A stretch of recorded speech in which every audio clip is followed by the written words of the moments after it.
Hey everyone, Noodle here. Today we're going to build a camp.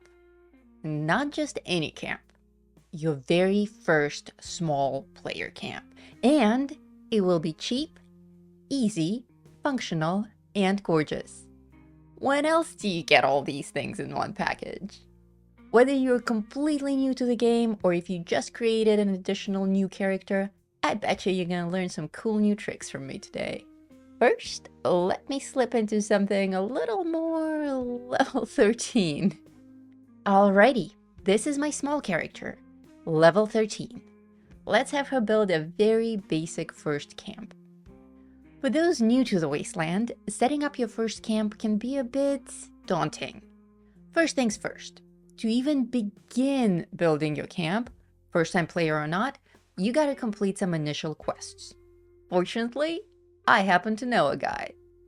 Hey Mort, I just told these guys you were the man to see about camp building. Noodle's right, friends. If you're looking to build a solid camp, swing by and chat with me anytime. I've got some handy tips and even a few tapes with all the info you need to get started on the right foot.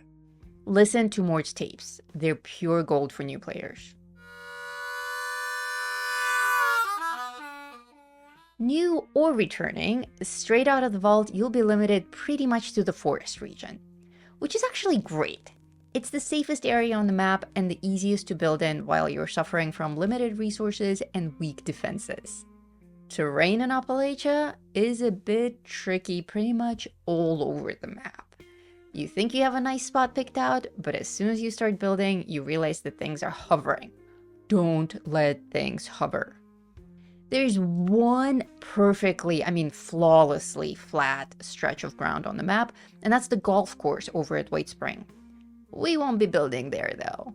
That place is like Grand Central Station.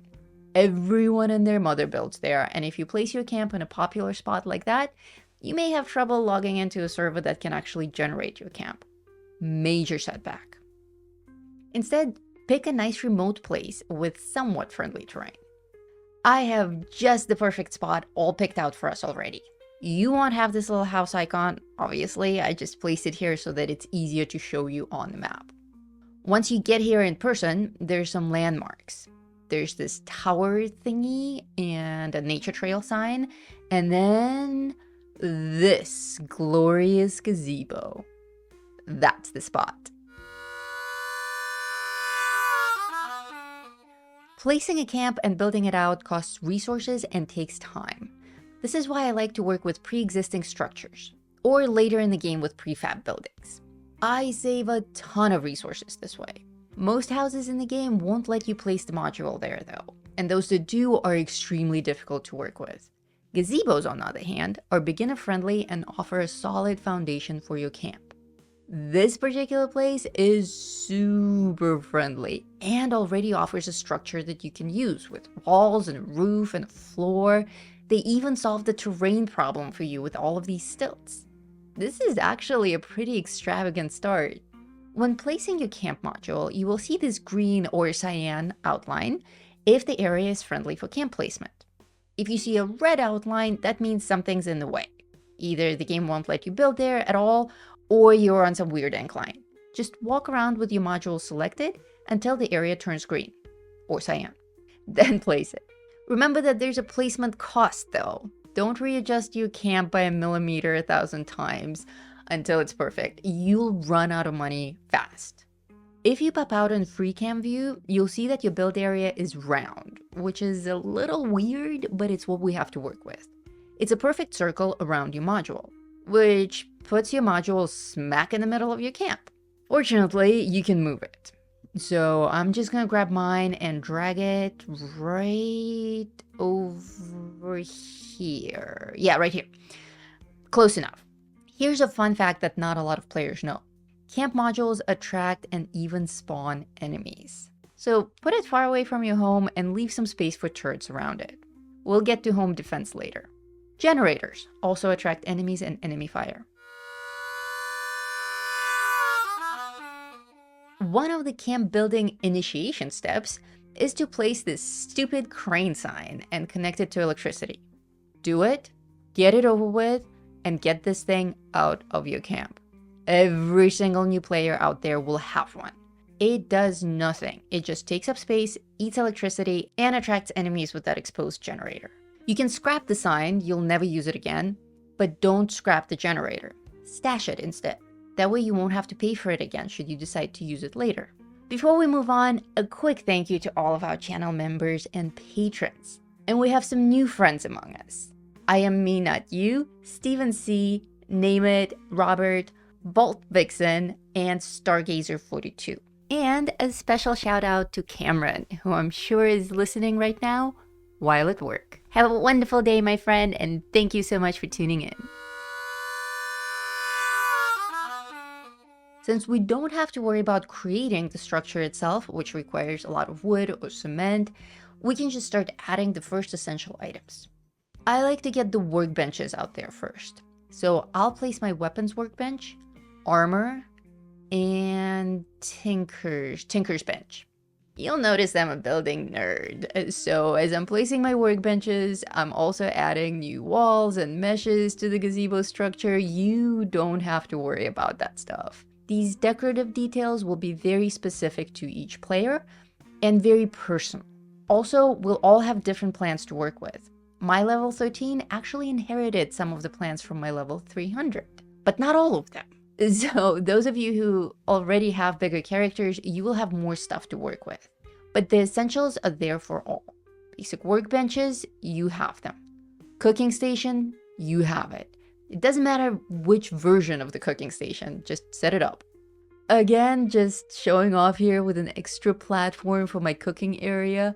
Totally cosmetic. It's not like I don't have enough terrace space here to place it on, but I already know this spot and I have a general layout in mind for my final outcome. So for workbenches, I have weapons, armor, and tinkers. Then I have a cooking station, and I also threw in an ammo box, a basic stash box, and my scrap box. Now the scrap box is a Fallout first thing. If you don't have it, don't worry about it. Another cool thing about this gazebo is that it already comes with a bed. 2 beds, actually. These sleeping bags here, you can actually sleep in them. Looking great! We have a basic camp structure with some essentials. This is already a very useful little spot. Now let's defend it. Pro tip number 1. Don't waste your resources on walls. Use turrets instead. You have a lot of real estate to protect. No matter how many walls you build up, the ghouls and the dogs and the mole rats will chew their way through them. Pro tip number 2. Set up your turrets facing inwards. That's right. We tend to think that we need to prevent things from entering the property, but unless you have shoulder-to-shoulder laser turrets, you won't cover all that vast space around your campsite, and some enemies will still spawn inside your property. The enemies will get through no matter what. And once they do, they will just start destroying everything. The great news is, they'll be occupied and stationary. So, I like to point my turrets at the places where I know the enemies want to be. When turrets are pointing inwards, they have much less surface area to cover and will be more efficient. I like to add a few extra ones around the camp module. When enemies spawn here, they will get immediately blasted. So there you have it. Not that many turrets, but placed strategically in a circle, all pointing in. Don't worry, they won't shoot you or your friends or allies, they will only kill the enemies. And the bodies will lay around for a little bit, but then they'll vanish. Now our camp has function and purpose, and is well defended, so we can relax and give it some character.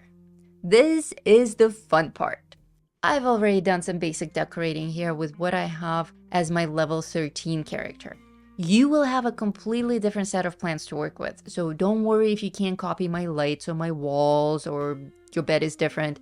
This is all aesthetics now. As you move through the game, depending on the routes you take or the missions you complete, you will have different plans on hand.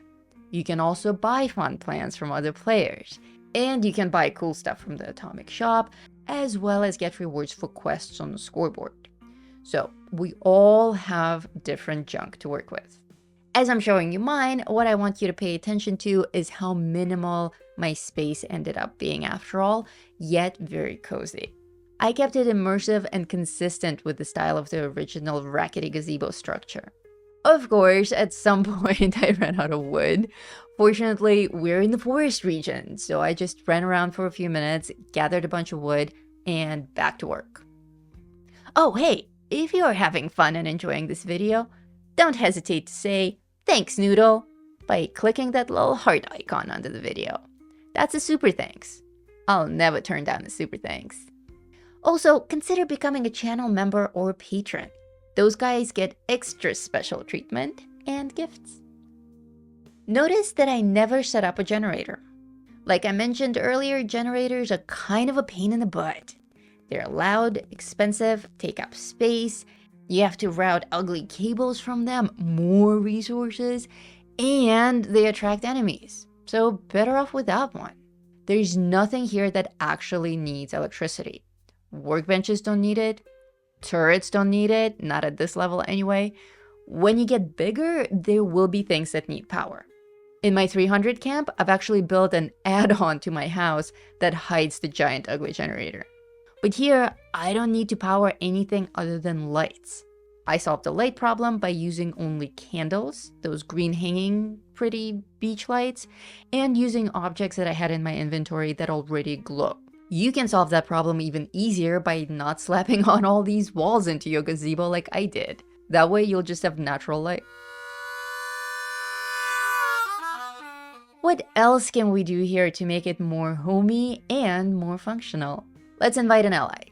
And here, we actually have a whole secondary structure, kind of like a guest house that we can place our ally in.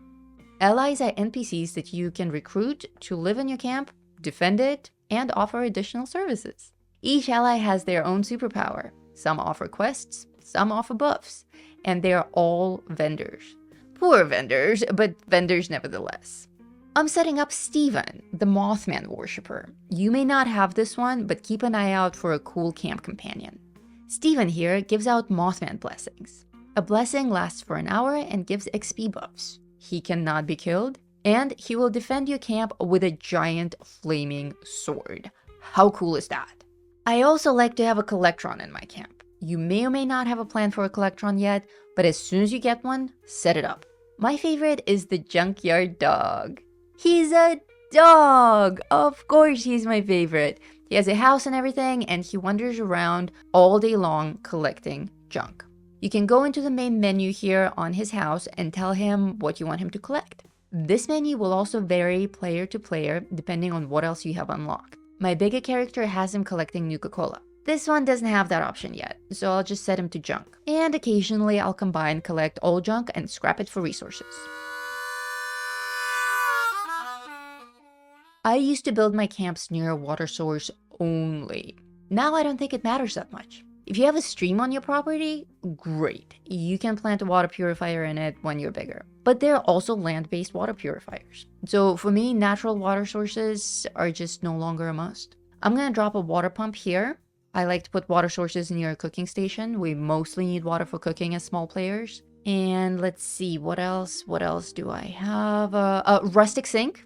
That also gives water if you have that. The more water sources, the better. Let's place it here. Oh, and I have a water boiler. That's cool. I totally forgot I had that. It boils water. Okay, that's not really the best place for it. It's kind of ugly, but it's okay for now. Again, none of these things need electricity. Yet.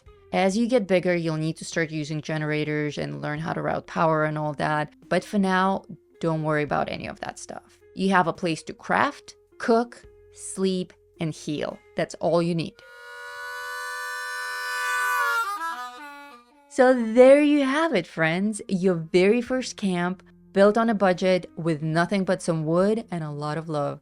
You have all the tools you need to do this. Remember to focus on essentials, defend your area well, and recruit helpful allies. I can't wait to see what amazing camps you come up with. Share them in our Discord server. We are Vault 42. If you loved this video, please give it a big thumbs up, subscribe to the channel, and come be our member or patron. I'm Noodlepants, one half of Gamer Aviator. And until next time, stay safe out there, Vault Dwellers. In the heart of West Virginia, where the shadows creep and sway, lies a land of rusted dreams, where the brave dare not stray. Appalachia, oh, it's a treacherous ride, with dangers untold and no